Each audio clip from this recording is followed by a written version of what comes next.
Estamos aí há menos de uma semana para o início da entrega, né?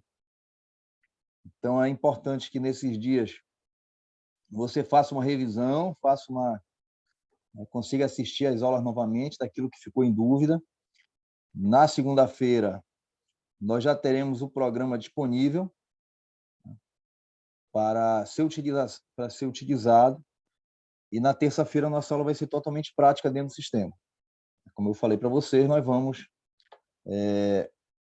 analisar cada tela do programa, né? Todas as telas nós vamos revisar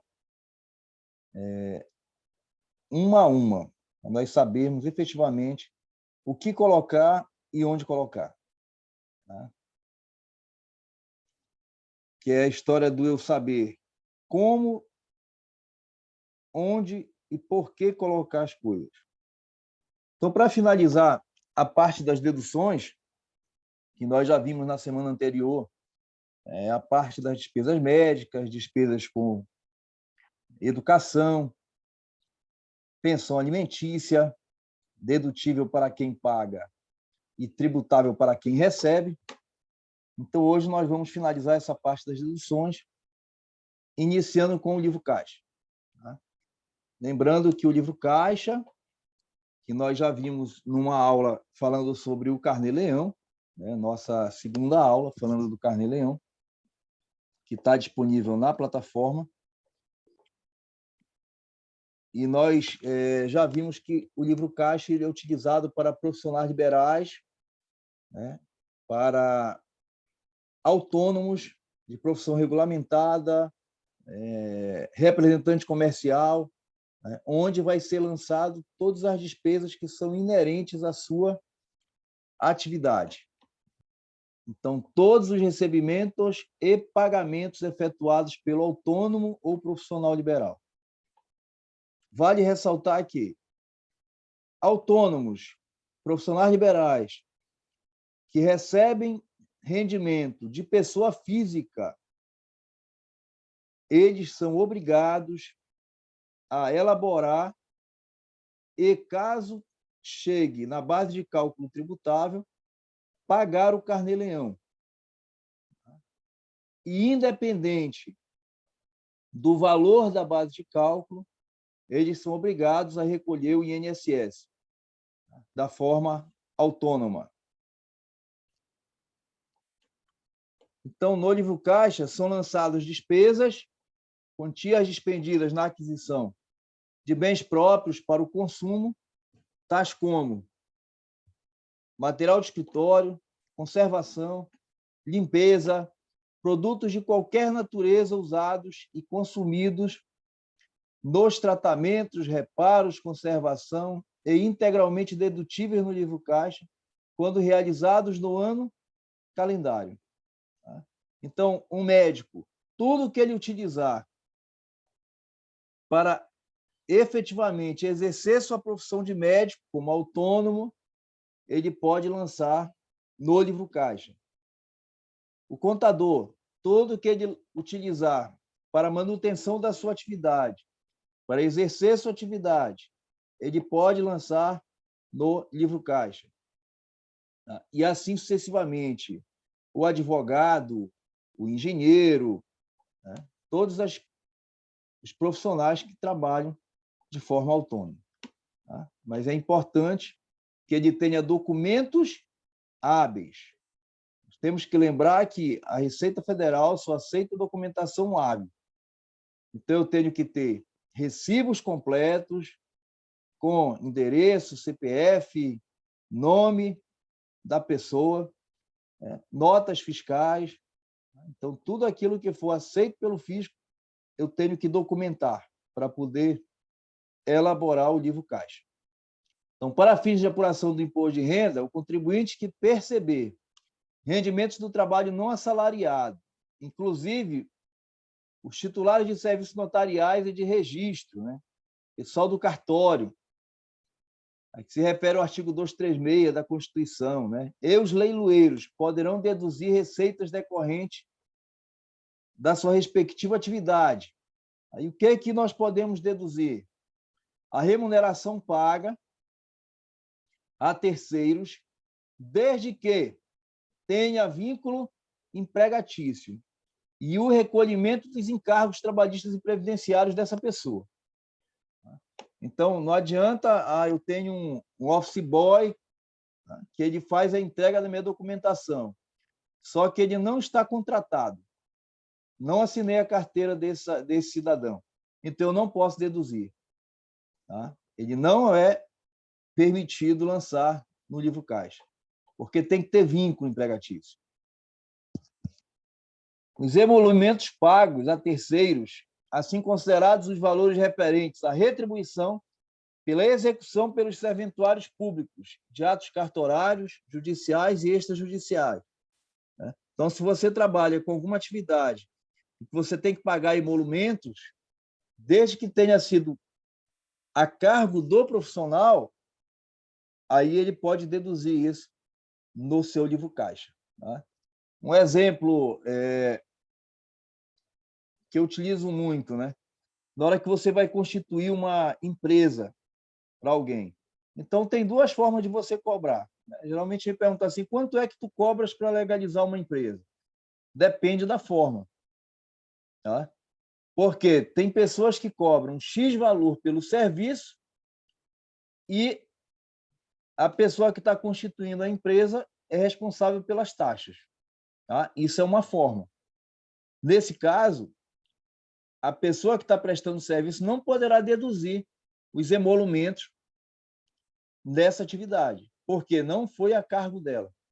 Agora, tem outra modalidade. Olha, eu cobro R$ 3.500 com as taxas todas inclusas. Independente do valor da taxa, já está incluído aí.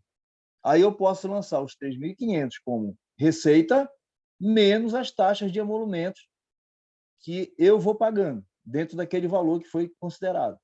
Tá? Então, eu tenho as duas formas. Vou ter que reconhecer assinatura no cartório. Quem vai pagar isso? É quem está te contratando ou é você que foi contratado? Está dentro dos teus serviços?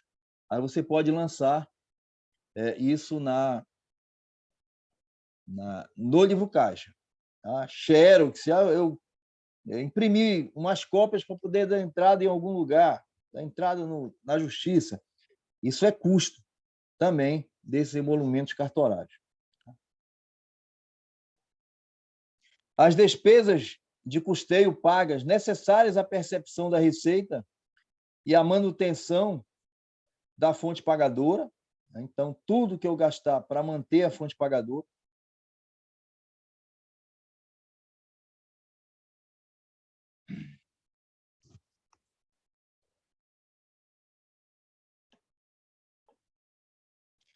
Então, para os profissionais liberais, é admissível a dedução no livro caixa das despesas decorrentes de tais atividades, quando o profissional, para exercício de tais atividades, utiliza-se do seu imóvel residencial, poderá deduzir parte das despesas, o condomínio, luz, água, IPTU, né? A internet que você utiliza no seu ambiente, tudo que estiver relacionado dentro da tua residência, que você tenha coabitação, você pode deduzir 1/5 deste valor na forma de despesas. Tá? Então, 20% daquilo que você gasta quando você tem a coabitação, tá? Mesmo que seja imóvel próprio ou alugado, você pode deduzir 1/5, tá? A título de despesas da prestação de serviço. Tá? Aí alguém vai falar assim, mas eu passo 70% do tempo utilizando para o serviço. Tá? A Receita não aceita que você deduza mais do que isso. Tá? Quando você está utilizando o mesmo espaço de moradia e de trabalho. Então, se o imóvel próprio, a dedução continua sendo de 1/5.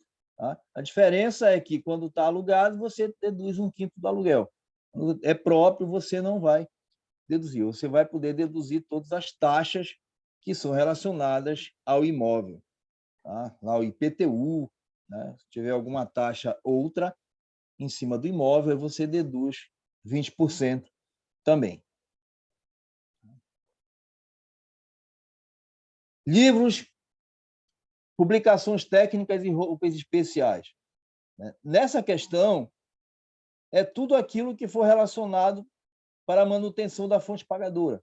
Aquilo que você compra enquanto autônomo para poder exercer a sua atividade. Então, nós temos aí os advogados, que eles compram livros específicos para atuar. Eles também podem utilizar publicações técnicas, né, tipo algum site de legislação, de atualização, assinaturas de atualizações e as roupas utilizadas, né? O advogado ele pode lançar terno, o médico pode lançar o jaleco, né? Por quê? Porque é obrigatório a utilização desta vestimenta no exercício da sua atividade, né? O terapeuta ocupacional, o psicólogo, eles têm que utilizar o jaleco, né, para poder fazer o atendimento das pessoas, advogado terno, né? Aí tem gente que perguntar, mas o contador? Não, o contador não tem nenhuma regra, né, que o impeça de utilizar qualquer vestimenta. Tá? Nós temos que mudar a lei, né, para quem é contador. Congressos e seminários. As despesas efetuadas para comparecimento a encontros científicos, como congressos, seminários, etc., se necessário ao desempenho da função desenvolvida pelo contribuinte, observada ainda a sua especialização profissional, podem ser deduzidos integralmente, tá? Desde que você tenha os comprovantes.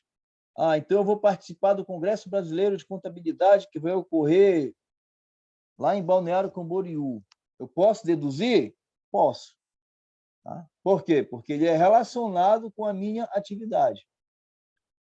Marco, eu posso deduzir esse curso de imposto de renda na minha declaração? Pode. Se você fizer sua declaração como autônomo, né, como contador autônomo, como economista autônomo, como advogado autônomo, esse curso ele vai te ajudar na tua atividade? Ele vai te ajudar a ganhar dinheiro enquanto profissional? Então, eu posso deduzir. Eu não posso lançar lá nas despesas com instrução, tá? Porque aí na despesa com instrução é só educação formal. Mas no livro caixa eu posso lançar. Por isso que é importante, né, a 70% de quem pagou o curso eu não consegui gerar nota, porque eu não tenho as informações de endereço, tá, especificado, né? Então, quem não recebeu e queira receber para deduzir o curso, por favor, entre em contato comigo, para a gente poder emitir a nota. Tá?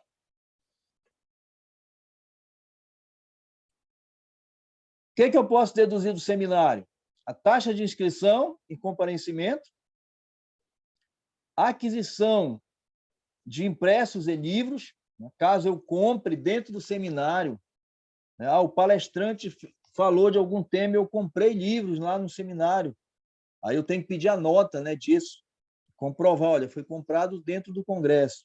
Materiais de estudo, de trabalho, né? Vamos comprar os anais do congresso, materiais, o valor da hospedagem, o transporte gasto, né, para deslocamento, desde que esse dispêndio sejam escriturados em livro caixa, comprovados por documentação hábil e idônea, né? Nota fiscal, recibo, etc. E não sejam reembolsados ou ressarcidos por alguém, né? Eu fui para o Congresso, mas a minha empresa me reembolsou. Eu não posso lançar isso como despesa. Tá? É só aquilo que foi um dispêndio meu, um esforço próprio para poder lançar. O Congresso deve guardar o certificado de comparecimento dado pelos organizadores desses encontros. Tá? Então, eu tenho que participar do Congresso. Não adianta eu ir o congresso em Balneário e ficar passeando por Santa Catarina.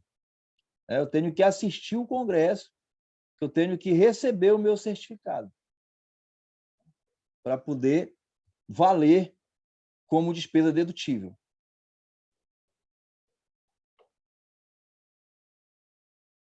Então, quando eu estou preenchendo o livro caixa mês a mês, pode ser que algum mês o total de despesas dedutíveis sejam superiores ao total da receita.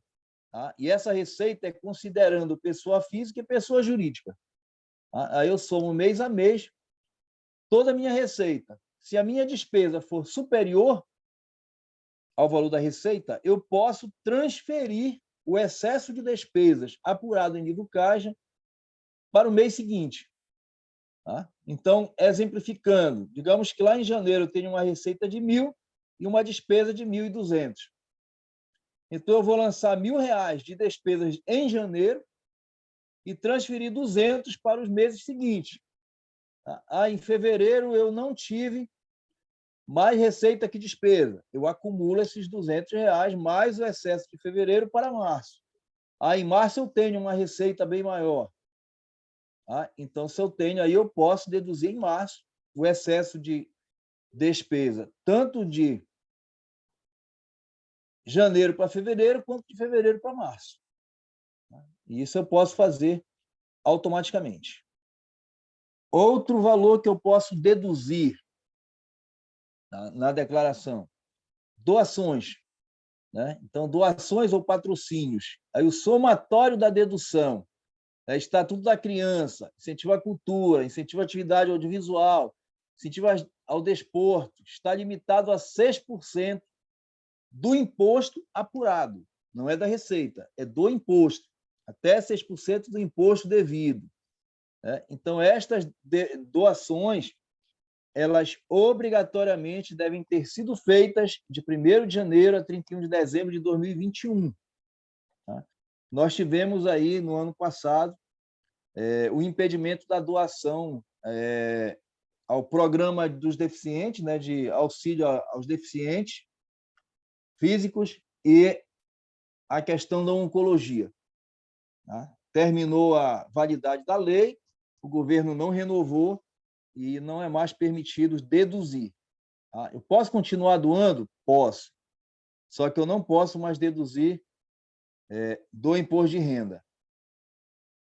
Deduções de incentivo. Então, a pessoa física pode optar pela dedução da declaração de ajuste anual, das doações em espécie aos fundos controlados pelo Conselho Nacional, Distrital, Estaduais e Municipais dos Direitos da Criança e Adolescente e do Idoso. Só pode doar para municípios em que estes conselhos, estes fundos estejam estabelecidos. Quando sair a declaração, nós vamos ter ideia de quantos municípios no Brasil nós temos estabelecidos isso. Tá? Até o ano passado, não chegava nem a 40% dos municípios com fundo da criança e adolescente e do idoso estabelecidos. Tá? Então, até dezembro, os municípios têm que criar o fundo e têm que comunicar à Receita Federal de que eles estão aptos a receber valores desse fundo. Tá? Então, no caso destes fundos, eu posso doar o ano inteiro. Aí eu tenho o campo lá das doações efetuadas, eu vou colocar Estatuto da Criança e Adolescente, colocar o CNPJ da entidade que está gerenciando, você recebe um comprovante, né, do fundo dizendo que você fez a doação. Mas, de uns anos para cá, também é permitido que eu faça a doação exclusivamente ao Fundo da Criança e Adolescente e ao idoso entre o dia 1º de janeiro e o dia 29 de abril, tá? Através de um DARF, tá? Com um código específico, utilizando o CNPJ específico do fundo, para poder fazer a doação. E eu posso deduzir na própria declaração, tá? Este valor, desde que limitados a 3% do imposto devido, observando o limite global de 6%. Então, eu posso deduzir até 3% de doação para o fundo do idoso. Só que eu não posso ultrapassar 6% se eu doei para o audiovisual, doei para o desporto, doei para a criança e adolescente, tá? As outras doações permitidas. Então, eu tenho esses dois limites. Aí eu só fiz doação para o Estatuto da Criança, então é no máximo 3%. Eu fiz junto dos outros, é no máximo 6%. Então, para realizar a doação, né, vamos esperar o programa sair na segunda-feira, para nós vermos como é que está a configuração, né? Então, até o ano de 2021, na declaração de 2021, ele tinha uma aba específica, né? Antes eles eram juntos, doações efetuadas e doações diretamente à declaração, depois foi separado, né? Antes era junto, pagamentos efetuados, doações efetuadas, doação direta. Aí você clica em doação diretamente na declaração, lá dentro vai abrir a opção de você escolher doação criança e adolescente e idoso. Aí você tem que selecionar a aba que você quer fazer a doação, tá? Para esse fundo. Eu posso doar para o Fundo Nacional, gerenciado pelo governo federal, o estadual, gerenciado pelo governo do estado, ou o município. Lembrando que o município, ele obrigatoriamente tem que ter o fundo estabelecido. Então, você tem que procurar se o seu município, aquele que você quer doar, efetivamente ele criou o fundo. Tá? Se não criou, aí tem que fazer pressão este ano em cima do poder público para que seja criado, para que tenha essa doação. Tá? O que é importante dizer para o cliente, né, para o contribuinte que está fazendo a declaração de imposto de renda? Quando eu opto pela doação direta ao Fundo da Criança e Adolescente, tá, eu não estou reduzindo o imposto a pagar. Tá?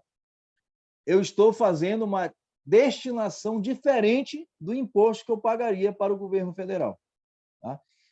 E é bem simples de você explicar para o cidadão. Digamos que o empresário vai fazer declaração de imposto de renda com vocês, ele tem 10 mil de imposto de renda a pagar. Ele pode fazer a doação até 3%, ou seja, até R$300 ele pode doar ao Estatuto da Criança e Adolescente, ao Estatuto do Idoso. E digamos que no município desse contribuinte, eu tenha um fundo estabelecido. Né? O Conselho do Idoso, o Conselho da Criança e Adolescente foi estabelecido no município. Então, digamos que ele pegue esses R$300 e doe para o fundo. E digamos que ele trabalhe com papelaria. Pode ser que um dia, lá no Conselho, eles vão fazer uma atividade lúdica e ele precisa comprar cartolinas. Então, ele pode pegar esse dinheiro e ir direto lá na empresa do doador e comprar as cartolinas. Diferentemente, se ele fizer o pagamento do imposto, que o pagamento do imposto geralmente vai para Brasília, e lá de Brasília será distribuído para os estados e municípios proporcionalmente, de acordo com as regras da legislação. Então, nós sabemos, geralmente, o que acontece, né, com esse tributo. Então, ao invés de pagar o tributo para os governos federal e somente depois chegar no município, ele vai direto. Ele fica circulando dentro da cidade do contribuinte. Tá? E um dia esse dinheiro volta, né? Porque ele fica circulando dentro do espaço municipal. Tá? Então, é uma grande oportunidade de você deixar dinheiro circulando na sua cidade. Então, podemos destinar parte do imposto a mais de um município também. Tá? Eu posso doar para quantos municípios eu tiver. É só respeitar o limite.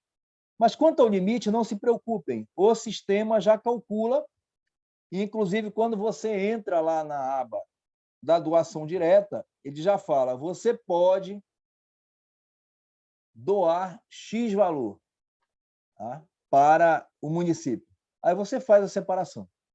O ano passado eu fiz doação para Itaituba, que é a minha cidade natal, eu fiz doação para Ananindeua, que era onde eu residia, e para Belém, que era onde eu trabalhava. Né? Então, eu pude doar para os três. Certo? E aí você pode fazer essa destinação. Né? Em 2020, eu fiz doação para a Redenção, que representou a maior receita da minha empresa, na época que eu dava treinamento presencial. Itaituba, que é a minha cidade, ela nem deu a que eu morava. Então, eu posso escolher para onde doar. Né? Tem algumas doações que elas são meio que universais, né? Eu quero doar lá para o Hospital do Amor, lá de Barretos. Aí eu faço a doação para o Fundo da Criança e Adolescente do município de Barretos, que aí o hospital ele tem acesso a isso, né? A parceria com o município é justamente para isso. Então, vamos pressionar o município que não tiver. Se você mora em algum município que não está ainda, você tem que pressionar o gestor municipal, porque até o mês de outubro ele tem que se habilitar para receber os recursos. Tem que entrar em contato com a Receita Federal, formalizar primeiro o fundo, né? O conselho. Eu primeiro formalizei o conselho, criei o fundo, aí eu chego na Receita Federal em outubro e falo assim: eu quero me habilitar a receber doações diretamente dos dois fundos. Então, tem ainda um debate aí sobre a questão da atividade audiovisual, né, que na lei anterior era até 2019, Estatuto do Idoso, o incentivo ao Programa Nacional de Apoio à Atenção à Saúde da Pessoa com Deficiência, né, o PCD, o PRONAS-PCD, e o Programa Nacional de Atenção à Oncologia, né, que é o PRONON, né, tratamento das pessoas com câncer, eles perderam validade lá em 2020 e não foi renovado pelo governo, então não vai ter mais a possibilidade de deduzir. E reafirmando limite global de doações 6%. E as deduções elas são feitas em cima do imposto devido e não do rendimento. As declarações de bens e direitos. Relacione de forma discriminada os bens e direitos no Brasil e no exterior, do titular e dos dependentes, retratando a situação em que se encontravam em 31 de dezembro de 2020 e 31 de dezembro de 2021. Então, eu tenho que colocar os dois valores de forma comparada. E que valores são esses? Os valores efetivamente pagos até estas duas datas. Tá? Então, quando você lê lá na declaração que fala assim, até 31 de 12 de 2020, aí você vai ter que ver tudo que eu paguei. Comprei um carro parcelado. Eu tenho que somar tudo que eu paguei até 31 de 12 de 2020 e colocar o X valor. 2021, tudo que eu paguei até 31 de 12 de 2020, mais as parcelas de 2021. Aí eu coloco X mais Y. Tá? Eu só tenho que colocar no valor do bem aquilo que efetivamente eu paguei. Tá? Tem muita gente que coloca o valor total do bem e coloca a dívida. Não, eu tenho que colocar o quanto efetivamente é meu. O quanto efetivamente eu paguei daquele bem. Imóvel, móvel, tudo que eu colocar lá, lembrem da pergunta: quanto você pagou até aqui? É o que eu quero saber. Tá? É isso que a Receita Federal nos fala. Então, no caso de exercer atividade rural e ter deduzido de benfeitorias como despesas de custeio na apuração do resultado da atividade rural, informe nesta ficha os dados relativos à terra nua, relacionando os bens e benfeitorias a ela referente no demonstrativo da atividade rural. Tá? Não é em bens e direitos normal, é lá na atividade rural. Devem ser declarados imóveis, veículos automotores, embarcações e aeronaves, independentemente do valor de aquisição. Então, eu tenho um imóvel, eu tenho veículos. Se eu sou obrigado a declarar imposto de renda, eu sou obrigado a declarar esses bens, independente de valor. Outros bens móveis e direitos de valor de aquisição unitário igual ou superior a R$ 5.000. Tá? Então, é acima de 5.000? É. saldo em conta corrente bancária, caderneta de poupança e demais aplicações financeiras de valor individual superior a R$ 140 em 31 de dezembro de 2021. E o conjunto de ações, cotas ou quinhão de capital de uma empresa, negociados ou não em bolsa de valores, e de ouro, ativo financeiro, cujo valor de aquisição unitário seja igual ou superior a 1.000. Tá? Então, meus queridos, esses são os limites legais. Marco, eu respeito esses limites? Eu lanço tudo. Tá? Eu lanço tudo. Eu comprei um computador por R$ 1.500. Eu preciso declarar pela legislação? Não, ele não é 5.000. Eu lanço. Tá? Então, todos os bens que eu adquiro, independente do valor, eu coloco em bens direitos. Por quê? Porque você precisa, em algum momento, comprovar um patrimônio para fazer um empréstimo, para fazer financiamento de alguma coisa, tá? Para tentar viajar para o exterior, né? Que muitos, na hora que vão pedir um visto para ir para algum lugar, eles pedem, cadê a sua renda? Né? Então, isso aí vai contar também positivamente para qualquer ato que precise comprovar renda ou patrimônio. Tá? Então, se você comprou um bem à vista em 2021, deve preencher o campo situação em 31 de 12 de 2020 zerado, tá? Porque você não tinha esse bem em 2020. E você coloca o valor total em 31 de 12 de 2021. Se o bem for financiado, o contribuinte deve colocar como situação em 31 de 12 de 2021 o valor total pago até esta data. A entrada mais as parcelas que você pagou. Tem parcela atrasada, eu lanço? Não. Lembrem-se, regime de caixa. Só entra na declaração aquilo que efetivamente você pagou.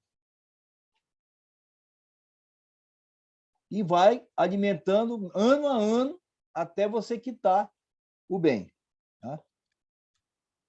Mas eu posso, em algum momento, colocar a dívida? Pode. De repente, você fez um empréstimo. Tá? Vamos lá, eu cheguei no banco e falei assim, olha, eu quero R$ 200 mil emprestados. Aí o banco pegou esses R$ 200 mil e jogou na minha conta. Tá? E eu peguei R$ 180 mil e comprei uma loja, comprei um carro, comprei alguma coisa. Aí eu vou lançar como bens de direitos o quê? O veículo, a loja, 180 mil. Aí eu lanço lá em dívidas e ônus reais os 200 mil de empréstimo. Mas se eu financiar, eu financiei no banco via leasing, né? Pago mensalmente o veículo, deixei o veículo em garantia. Eu só vou lançar aquilo que efetivamente eu paguei. Tá? O que efetivamente eu paguei.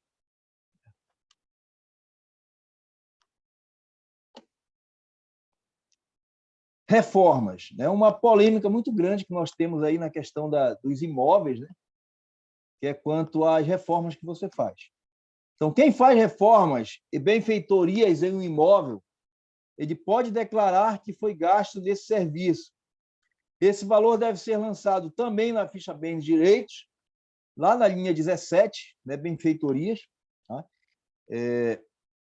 É preciso ter todos os comprovantes dos serviços e da compra de materiais. No campo discriminação, é importante explicar a qual imóvel é referente à reforma. Tá? Enquanto eu estou reformando, eu estou alimentando a reforma.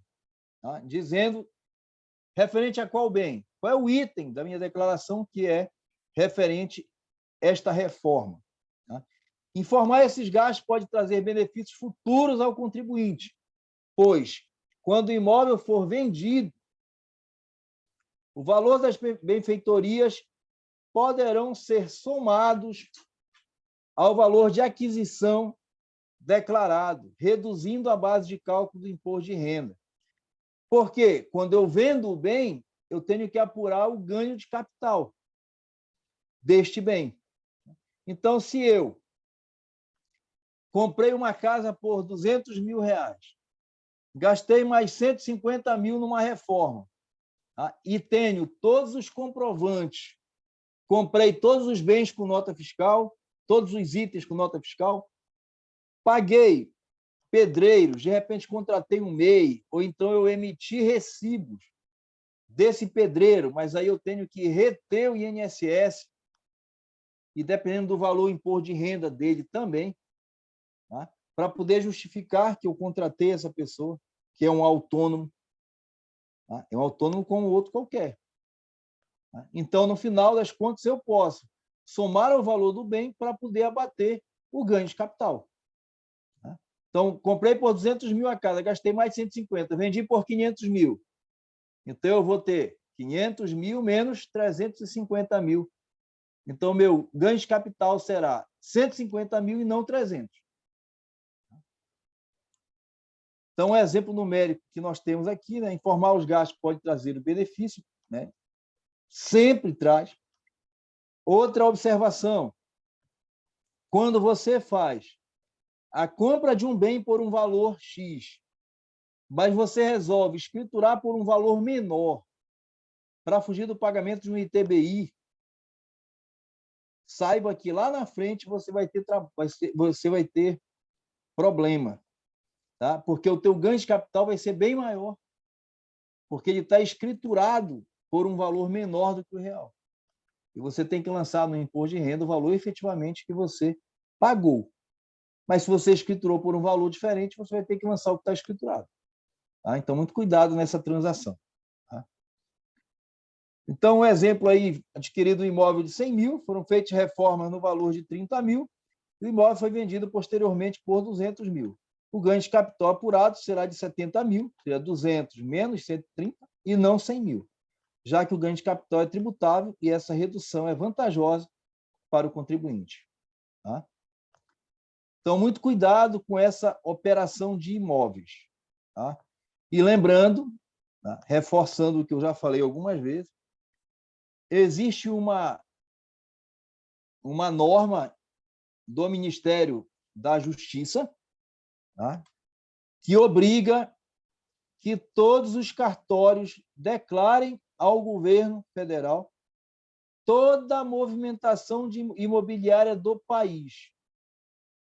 Tá? Mesmo aqueles contratos de gaveta de compra e venda de imóveis, desde 2019, ainda era o Sérgio Moro, o ministro, quando ele assinou, dizendo que os cartórios são obrigados a informar.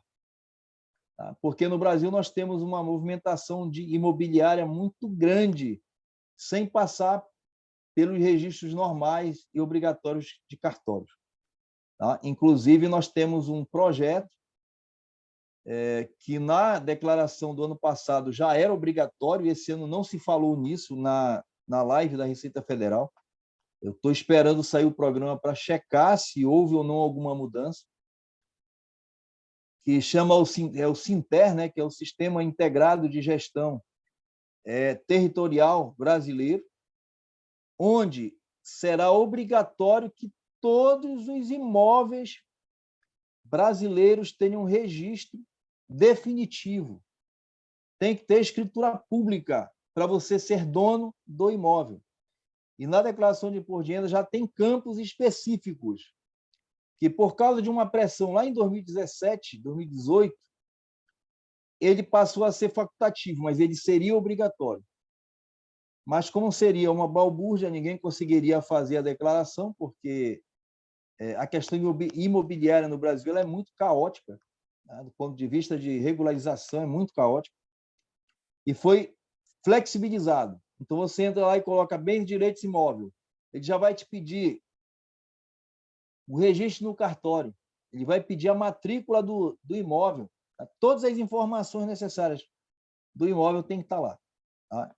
Espero que esse ano ainda esteja facultativa, porque, com certeza, nessa pandemia, ninguém se preocupou em regularizar essa parte cartorária.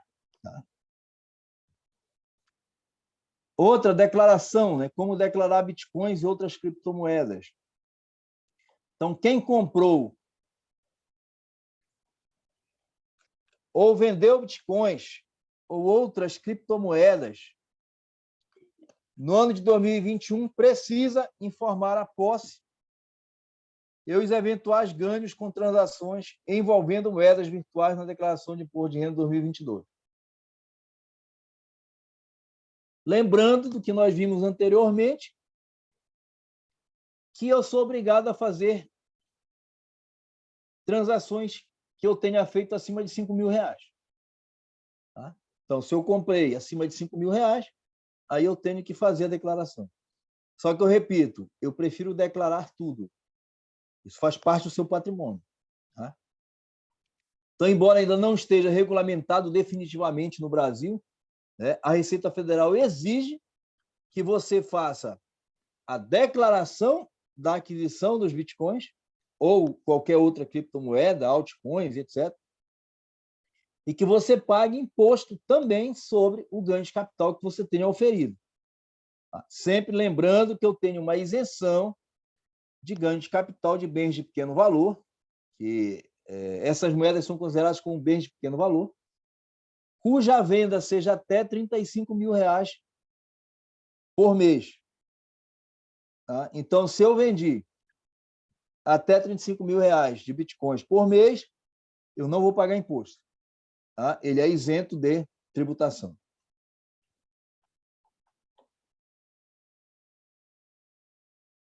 E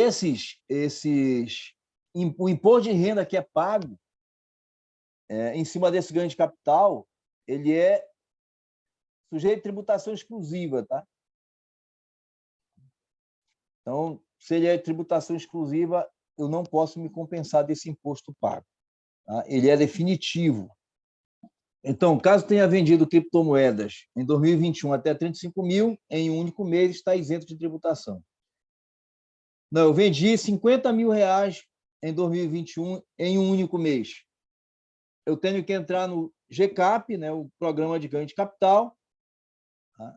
Como nós não temos ainda no programa a separação, você lança lá como moeda, tá? E apura o imposto. Aí você tem que recolher até o último dia útil do mês subsequente esse imposto gerado por esse ganho de capital. Tá? E, automaticamente, o programa vai ser importado para a declaração de imposto de renda pessoa física, né? Como nós já vimos na aula que trata sobre o GCAP. Então, caso a venda seja superior a 35, eu tenho que fazer esse procedimento. A cobrança é progressiva, tá? Conforme o tamanho do lucro. Então, a alíquota inicial é de 15% sobre as operações que gerem ganhos de capital de até 5 milhões no mês. Sobe para 17,5% entre 5 milhões e 10 milhões. Vendas que geram ganhos entre 10 milhões e 30 milhões pagam 20%. E acima de 30 milhões, 22,5%. Tá? Mas isso aí, fazendo o programa direitinho, preenchendo as informações direitinho no GCAP, ele automaticamente já vai apresentar, vai calcular o valor. Tá? Não precisa se preocupar quanto a isso. Como é que eu declaro no programa? Eu vou usar o código 81 para criptoativo Bitcoin, né, a BTC. Se o valor de aquisição for igual ou superior a 5.000, quantidade, nome da empresa onde está custodiado, com o CNPJ ou, em caso de custódia própria, o modelo de carteira digital usado. Então, repito, o valor mínimo de aquisição tem que ser superior a 5.000 para ser obrigado. Mas eu declaro qualquer valor que você tenha, que o contribuinte tenha aplicado. Tá? Porque um dia isso pode ir sendo somado, vai aparecer um valor imenso lá na frente, eu vou dizer, não, ele estava acumulando durante os anos. Tá? E lembrando, tá? Aqui é valor de aquisição. Tá? Aqui é o valor de aquisição. Digamos que você comprou Bitcoin, né? Como muita gente fez, tá? Comprou um Bitcoin por R$100. Quando lançaram o Bitcoin lá, acho que é 2008, se eu não estou enganado. R$100. Aí, de repente, o Bitcoin foi valer R$100.000. Quanto é que eu declaro? R$100. Só vai modificar esse valor no momento que você fizer uma transação. Tá? Se você fizer novas compras ou você vender esse bem. Tá? Mas aí eu tenho que ter, pela nota fiscal, né? Tem a nota de transação que a operadora ela é obrigada a fornecer para você. Tá? Então, eu tenho lá o valor que eu investi menos a taxa de administração. Quanto é que eu tenho de criptomoeda? O líquido. Aí eu lanço como valor original. 82. Outros criptoativos do tipo moeda digital, conhecidos como altcoins. Se o valor é igual ou superior a 5.000. Tipo e quantidade, nome da empresa onde está custodiado, com CNPJ ou, em caso de custódia própria, o modelo de carteira digital usado. Ledger Nano, Ledger X, Trezor. Tipos de criptoativos diferentes devem constituir itens separados na declaração. Por exemplo, Ethereum, Ripple, Bitcoin, Bitcoins Cash, Tether. Então, eu tenho que separar. Aí eu comprei Doge, Bitcoin, XRP, tá? Tem um monte. São milhares de criptomoedas. Você tem que separar uma a uma. Tá? Você não pode misturar. E 89 demais criptoativos que não considerados como criptomoedas. Né? Então, tem alguns tipos de criptoativos que não são considerados moedas. Então, você tem que separar isso passo a passo. Tá? Cada um no seu código específico. Tá? Então, 81 é só Bitcoin, 82 outros criptoativos, né? Outras moedas digitais, e 89 o que é criptoativo, mas não é considerado criptomoedas. Tá? Sempre considerando o valor mínimo de 5.000. Então, aqui é um modelo de como é que eu calculo o imposto. Rendimentos tributáveis, menos as deduções permitidas, eu chego na base de cálculo. Tá? Essa base de cálculo eu vou calcular em cima de uma tabela progressiva mensal para saber se eu tenho que pagar imposto ou não. Tá? No programa é a tabela progressiva anual. Aí eu tenho deduções de incentivo, caso tenha, né? Eu chego no imposto devido após as deduções. Aí eu chego no imposto a pagar ou valor a restituir. Então, valor a pagar é imposto de renda da pessoa física, ele é um imposto mensal. Então, todos os meses, eu tenho que recolher imposto de renda, se eu tiver uma renda tributável, obrigatoriamente. Se eu trabalho com CLT, é imposto retido na fonte. Tá? A empresa é obrigada a reter esse imposto. Se eu sou autônomo, obrigatoriamente eu tenho que recolher o carnê-leão. Tá? Eu tenho que pagar o carnê-leão. Mas se eu tenho uma renda somada com várias fontes pagadoras, tá? Eu tenho várias fontes pagadoras. Nessas fontes pagadoras, eles não retêm o imposto, por não ser um valor alto que cada fonte paga. Aí eu teria que recolher um mensalão. Então, eu teria que fazer um planejamento tributário para recolher mês a mês o mensalão, tá? Para poder estar quite com o fisco. E não deixar esse imposto acumulado para ser pago lá no ano seguinte, quando eu fizer a declaração em março e abril. Tá? Então, isso nós vamos fazer um exercício, tá? Tratando dessa questão do mensalão, como é que eu faço um planejamento tributário agora, tá? Porque o planejamento tributário eu tenho que fazer agora. O do ano passado não dá mais para fazer. Tá? Quem não fez planejamento em 2021, infelizmente, se teve muito imposto a pagar, vai ser somado tudo agora na declaração e a pessoa vai ter que pagar ou de uma vez ou parcelar em até 8 vezes. Sendo que o parcelamento, a partir da segunda parcela, eu já tenho 1% ao mês. e a partir da terceira parcela é 1% ao mês mais a Selic. Tá? Que, inclusive, a Selic está disparando, né? Saiu lá dos seus 4%, já está nos 10%, né? Se eu não estou enganado. E agora, com essa guerra aí, pode ser que tenha uma elevação ainda maior. Então, aqui a tabela progressiva anual, que ela está aí desde 2015, né, sem atualização, que aí eu vou chegar lá, total do rendimento tributável, menos parcelas dedutíveis, base de cálculo. Aí essa base de cálculo vai ser colocada dentro desse campo da tabela, né, da base de cálculo. Então, de acordo com o valor que foi apurado, ele vai me dizer qual é a alíquota e vai me dizer aqui qual é a parcela a deduzir do imposto.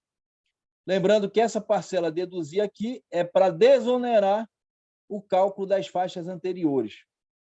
Tá? Então, não vou... Tipo aqui, esse 22.847,76 é sem tributação.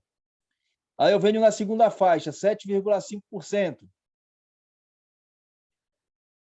Esse 1.713,58 nada mais é do que 7,5% de 22.847,76. Ou seja, para que esse 22 mil não seja tributado. Que a única tributação seja no que ultrapassar 22.847,76. Tá? Aqui é o cálculo do ganho de capital, valor da alienação, menos o custo de aquisição, o ganho de capital. Aplica-se a alíquota do imposto, 15% dos bens e direitos, tá? E nós vimos que na questão da moeda, da criptomoeda, ele vai de 15% até 22,5%, dependendo do ganho de capital apurado. Tá? Então, eu tenho que ver qual é o tipo de bem que eu estou calculando. Tá? Mas o sistema faz tudo. Tá? Uma das maiores perguntas que você tem aí no tempo do imposto de renda, né? Desde que foi criado o MEI. O MEI é obrigado a declarar? Tá? Primeira análise que você tem que fazer é: MEI é uma pessoa que se confunde com seu sócio ou eu trabalho com ele separado? Tá? Lembrem-se, o MEI é um CNPJ. Tá? Então, na declaração de imposto de renda pessoa física, só é obrigado a declarar se ele atender um daqueles 10 critérios que eu apresentei para vocês. Tá? Se ele tiver com uma resposta assim, num dos 10 critérios, ele tem que fazer a declaração de imposto de renda. Tá? Se ele não se enquadrou, não é obrigado a declarar. Tá? Então, vamos tratar do MEI. Que muita gente confunde receita do MEI com receita do sócio. Não. Eu tenho que separar o que é do MEI, o que é do sócio. Então, se o sócio ele teve rendimentos tributáveis, tá? O MEI pagou para ele mais do que 28.559,70, ou o que ele recebeu do MEI, mais valores que ele tem, outros valores que ele tenha recebido, deu mais do que 28.559,70, aí ele é obrigado pelo critério de recebimento, não propriamente pelo MEI. Lembrando que o MEI só pode ter uma renda até R$81 mil. Tá? Mais do que isso, ele está desenquadrado.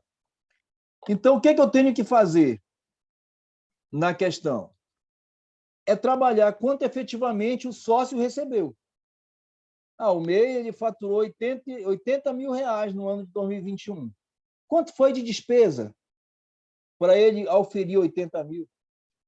Quanto foi que ele comprou de mercadoria, se for um comércio? Quanto que ele gastou na prestação de serviço? Tá? Aí eu tenho lá o resultado da atividade.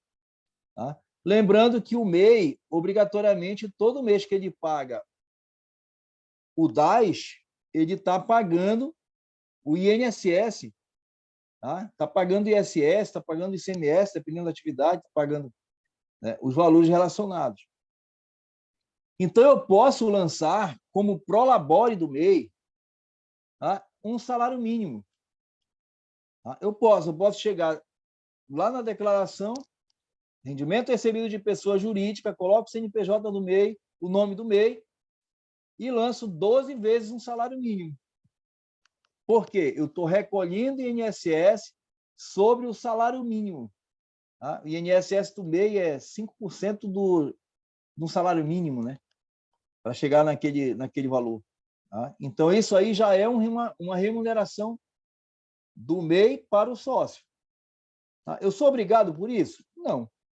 Não chegou a 28, vai chegar lá nos 13 mil, né? Por aí, 13.400. Agora, o que eu posso fazer do MEI? Eu posso distribuir lucros para o sócio?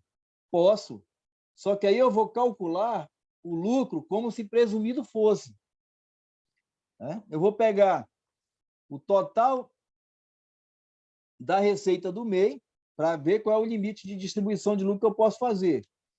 Eu vou pegar o faturamento do MEI, calcular o percentual como se ele fosse presumido, tá? 8% para o comércio, 16% para alguns serviços e 32% para a maioria dos serviços. Aí eu chego no valor da base de cálculo, tá? Do lucro presumido, menos o imposto de renda pago mensalmente. Aí eu chego no lucro distribuível. Quanto é que eu posso distribuir na forma de lucros? Lembrando que lucros eles são isentos de tributação.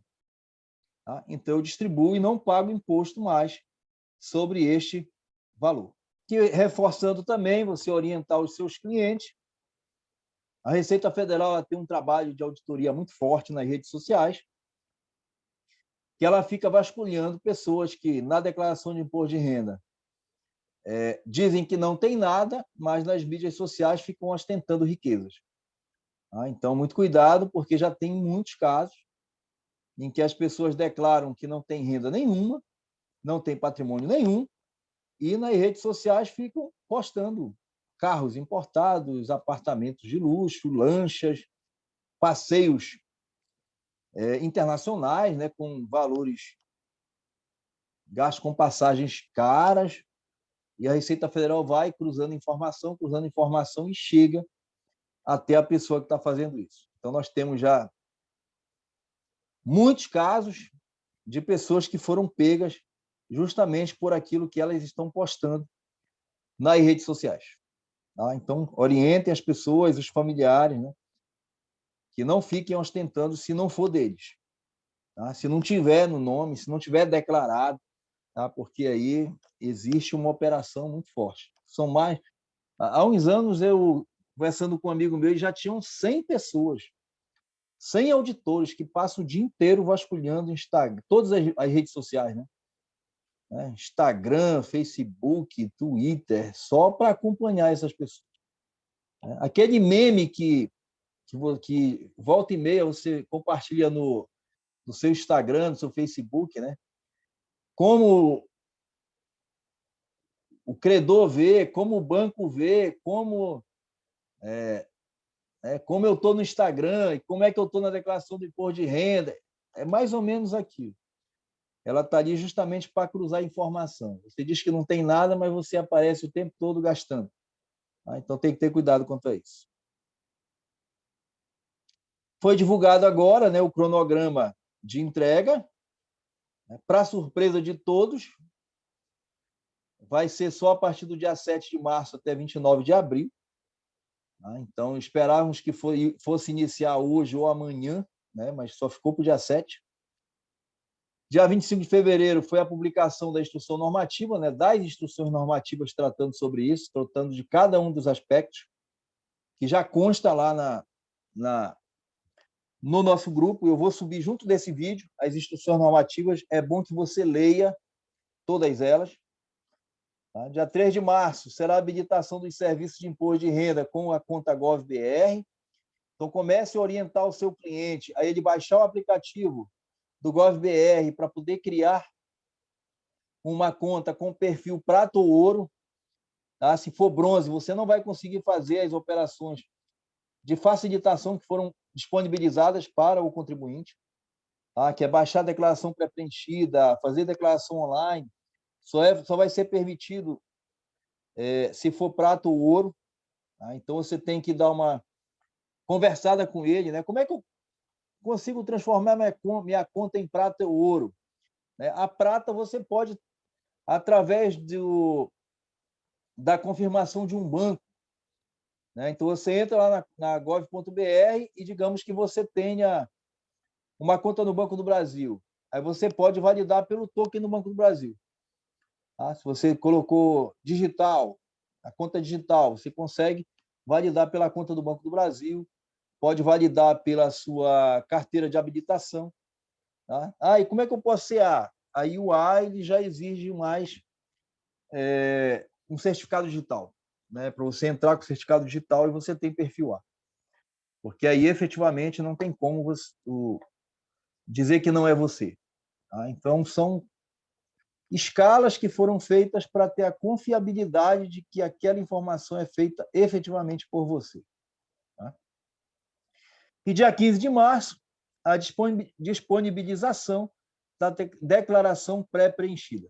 Tá? Então, nós vamos ter que esperar até o dia 15 de março, tá? Para poder checar a declaração pré-preenchida, né? Para saber se aquilo que eu tenho informado, baseado nas fontes pagadoras que me forneceram a cédula C, se consta efetivamente na base da Receita Federal.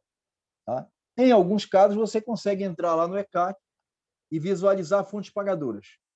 Tá? Mas aí é bom que você espere a pré-preenchida, que você já faz importação direta e automática para o programa.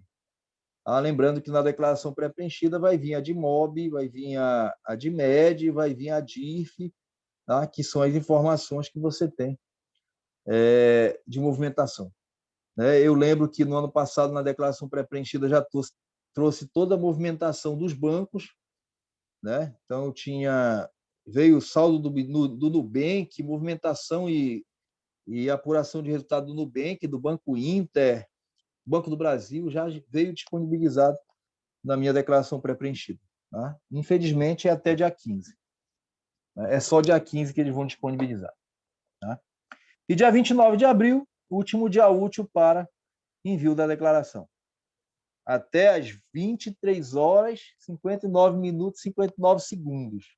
Se você não conseguir transmitir a declaração até esse momento, você já vai pagar multa só no dia 2. Depois foi disponibilizado um novo programa para você fazer a atualização. Tá? Então, quando nós estivermos fazendo a prática disso, nós vamos conversar sobre alguns aspectos que você tem que tomar, algumas medidas que você tem que tomar, caso você não tenha as informações completas para ser mandado. Tá? Então, geralmente, você manda do jeito que está, só tem que ter cuidado do modelo, se ele é declaração completa ou simplificada, porque eu posso fazer quantas alterações forem necessárias para prestar informações ao fisco de forma correta. Tá? Então, até o dia 29 de abril, eu posso alterar tudo da minha declaração, inclusive o modelo. Eu posso trocar do completo para o simplificado, do simplificado para o completo. Eu posso colocar bem, excluir bem. Eu posso colocar fonte pagadora, excluir fonte pagadora, tudo, absolutamente tudo. Tá? Agora, após o dia 29 de abril, eu posso mudar quase tudo na declaração de imposto de renda, mas eu não posso mudar modelo. Eu não posso mudar modelo simplificado para completo, nem de completo para simplificado. Tá? Então, eu vou dar um exemplo aqui. Digamos que eu faço uma declaração de imposto de renda e eu estou precisando de uma informação, de uma despesa que eu não tenho ainda. Tá? Eu não consegui achar o comprovante de uma cirurgia que eu fiz de R$5.000. Tá? Não encontrei. Mas eu sei onde é que está, só que não está comigo agora. Tá? E esses R$5.000, na declaração completa, vai aumentar a minha restituição, vai diminuir o imposto a pagar em relação à declaração simplificada. Então, neste momento, dia 29 de abril, na declaração simplificada, é mais vantajoso para mim. Mas eu tenho certeza que eu tenho essa nota dessa cirurgia e eu vou achar essa nota. Então, no dia 29, eu vou declarar completa. Tá? O programa, ele vai chegar para você e falar assim, olha, você tem certeza que você quer fazer na completa? Porque na simplificada é mais vantajosa. Você fala sim. Ele vai perguntar de novo. Você tem certeza? Você não quer fazer na simplificada, que é mais vantajoso para você? Você manda na completa. Assim que você tiver o documento, você entra na declaração, faz uma retificação da declaração, insere a despesa e envia de novo, que aí você consegue. Agora, se você mandar na simplificada, no dia 29, achou o recibo, não vai fazer diferença mais, porque você não consegue mais mudar o modelo. Certo? Você não consegue mudar o modelo. Então, aqui nós já vimos a questão dos cruzamentos, né? Todos os cruzamentos que são feitos pela Receita Federal. Lembrando que nós já temos mais de 165 filtros utilizados pela Receita Federal. Então, não dá para errar. Eu tenho que declarar com competência. Tá? Então, só para nós finalizarmos a aula de hoje, nossa receita para que você não tenha problema mais em todas as esferas da sua vida, tá? Principalmente a profissional. Conhecimento, tá? Procure pessoal qualificado para trabalhar com você e utilize a tecnologia mais apropriada para o seu serviço, tá? E isso aqui, pessoal, nós temos que ter consciência, tá? Que o imposto de renda não é uma declaração simples, não é uma declaração banal. Ela é uma declaração que gera responsabilidade, tá? Então, com toda a responsabilidade que você tem, não dá para você cobrar qualquer valor. Tá? Não dá para cobrar qualquer valor. Você tem que valorizar. Eu tenho que chegar com o cliente e falar, meu amigo, essa declaração que eu estou fazendo hoje, eu me responsabilizo por ela por 5 anos. Porque se daqui a 4 anos e 11 meses a Receita pegar alguma inconsistência no que eu declarei, você vai me procurar e eu vou corrigir para você. Tá? Então, enquanto não finalizar o prazo de decadência da possibilidade da Receita lhe cobrar, você é corresponsável pelo que você fez. Tá? Então, vamos cobrar. Tá? Vamos cobrar um valor justo pelo seu esforço e pela demanda que a pessoa faz. Tá? Então, imagine, a pessoa traz uma obrigação que ela diz respeito a 12 meses e te dá uma responsabilidade de mais 60 meses. E você vai cobrar qualquer valor? Tá? Quando a pessoa vir cobrando, querendo pagar um valor irrisório, não se preocupe, vira e fale assim, meu amigo, não dá. Tá? O meu valor não é esse. Tá? Pode procurar outro. Tem muito cyber fazendo por R$ 15. Mas deixa claro que quando o cara voltar para regularizar, é no mínimo R$ 2.000 para você refazer a declaração dele. Tá?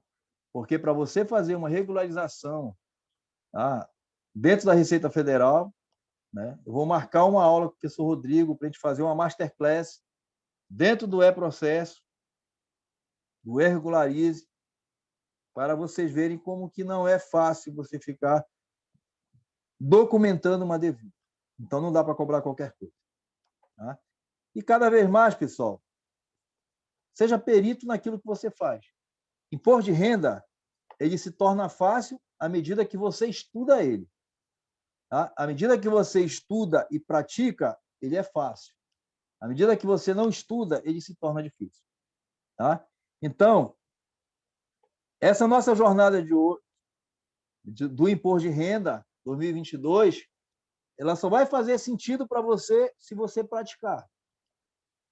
Se você exercitar, a partir da semana que vem, com um programa novo, aí ela vai fazer sentido para você. Agora, se você fez essa jornada até abril e não pegar no sistema, não pegar no programa, você vai falar assim, não serviu. Né? Porque você tem que praticar, você tem que pôr em prática aquilo que você aprendeu, tá? Para poder fazer. Tá? Então, sejamos peritos em qualquer área da nossa vida. Tá? É pesquisar mesmo, ser estudante. Tá? E se não der certo hoje, meu amigo, amanhã a gente acorda mais cedo, tenta de novo, um dia a gente acerta. Tá? Vou deixar um pensamento meu aqui. Tá? São dois pensamentos que eu tenho. Que existem três tipos de pessoas, tá? As que deixam acontecer, tem vocês que fazem acontecer e aquelas que perguntam o que aconteceu. Aí eu tenho que decidir quem sou eu. Tá? E isso aqui é um pensamento que eu criei lá em 2018, né, num dia estudando social, 3 horas da manhã, e me questionaram o que eu estava fazendo 3 horas da manhã. Aí eu parei para pensar e falei assim, realmente, o que eu estou fazendo 3 horas da manhã? Né? Naquele momento eu estava estudando difícil até torná-lo fácil. Porque o difícil ele tem muito mais valor e poucos fazem. E o fácil qualquer um faz e por qualquer preço. Tá? Então, você sabe que o imposto de renda não é fácil, ele é difícil. Poucas pessoas dominam o imposto de renda na plenitude. Você domina. Você estuda isso. Então, cobre por isso. Na hora que você começa a cobrar valores diferenciados, você começa a receber clientes diferenciados. Enquanto você quiser disputar R$ 15, R$ 20, R$ 30, você vai estar disputando com milhares de pessoas que acham que sabem fazer. E você vê nos números da malha fina do governo federal que milhares não sabem fazer. Porque se milhares realmente soubessem fazer, nós não tínhamos todo ano perto de 1 milhão de declarações em malha fiscal. Então, bora ter mais zelo pelo nosso trabalho. Certo?